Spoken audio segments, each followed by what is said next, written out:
আসসালামু আলাইকুম। আজকের আয়োজনে ওয়েলকাম করছি। পিঠাপুলি আমাদের দেশের ঐতিহ্য, আর দেশীয় পিঠার মধ্যে পাটিসাপটা পিঠা স্বাদে অতুলনীয়। আর আমি আজকে পাটিসাপটা পিঠার একটা রেসিপি শেয়ার করতে যাচ্ছি। প্রথমে আমি পিঠার ভিতরের পুরটা তৈরি করে নেব। এর জন্য একটা প্যানের মধ্যে আমি ঘি দিয়ে দিয়েছি, আর 4 টেবিল চামচের মতো চালের গুঁড়ি দিয়ে দিয়েছি। চালের গুঁড়ির সঙ্গে ঘিটাকে আমি ভালোভাবে ভেজে নেব। 2 মিনিট এটাকে ভেজে নিব। 2 মিনিট ভেজে নেওয়া হয়ে গেলে এখানে আমি দুধ দিয়ে দিব। আমি 1 লিটার দুধ নিয়ে নিয়েছি। দুধটা অ্যাপ্লাই করার পরে আমি এটাকে ভালোভাবে মিশিয়ে নিব। অনবরত নাড়তে থাকবো, একটা স্প্যাচুলার সাহায্যে বারবার নাড়তে থাকবো, কারণ চালের গুঁড়িটা ইউজ করলে এটা অনেক ঘন হয়ে আসে। এটাকে অনবরত নাড়তে থাকবো। এই পর্যায়ে আমি 1.5 কাপের মতো চিনি অ্যাপ্লাই করব। চিনি দিয়ে দিব এবং নারকেল দিয়ে দিব, কোরানো নারকেল দিয়ে দিব। এটা আমি ডিপে রেখেছিলাম। এখানে আমি 1.5 কাপের মতো নারকেল ইউজ করেছি। আমি নারকেলটা আগে কুন্নি করে ডিপে রেখে দিয়েছিলাম, তাই এটা বরফ হয়েছিল।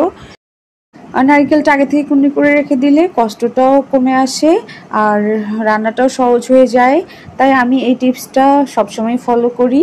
আপনারাও চাইলে এটা ফলো করতে পারেন।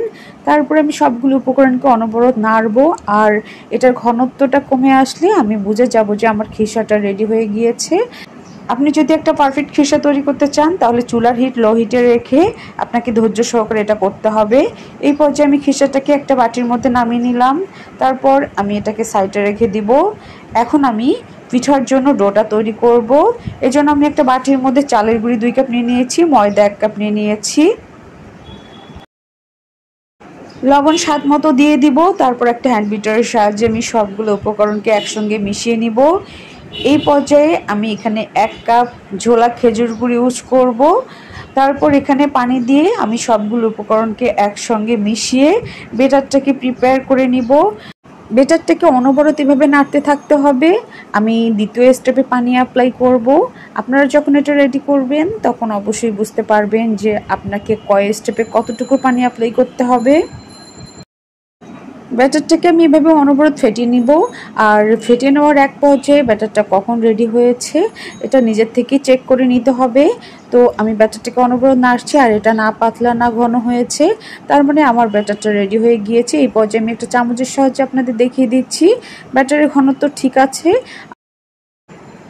দেন ব্যাটারটাকে সাইডে রেখে একটা চুলোর মধ্যে একটা প্যান বসিয়ে আমি প্যানটাকে সামান্য তেল দিয়ে ব্রাশ করে নিব।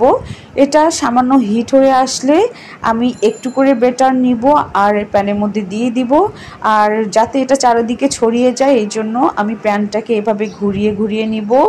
তারপরে এক সাইড দিয়ে হয়ে আসলে অপর সাইডে আমি খিসা দিয়ে দিব।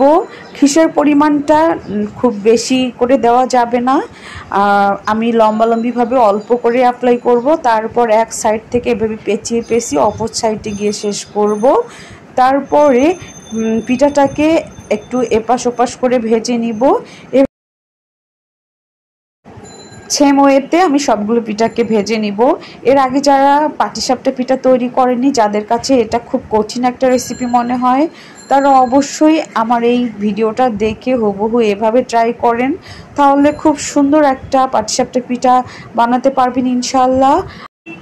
আজকের এই পাটিসাপটা পিঠা রেসিপিটা আপনাদের কাছে কেমন লাগলো অবশ্যই কমেন্ট করে আমাকে জানাতে ভুলবেন না। আর আমার প্রতিটা ভিডিও পাওয়ার জন্য অবশ্যই আমার চ্যানেলটিকে সাবস্ক্রাইব করবেন। পরিশেষে আপনাদের সুস্থতা কামনা করছি। সকলকে আল্লাহ তাআলা হেফাজত করুক। ভালো থাকেন। আসসালামু আলাইকুম।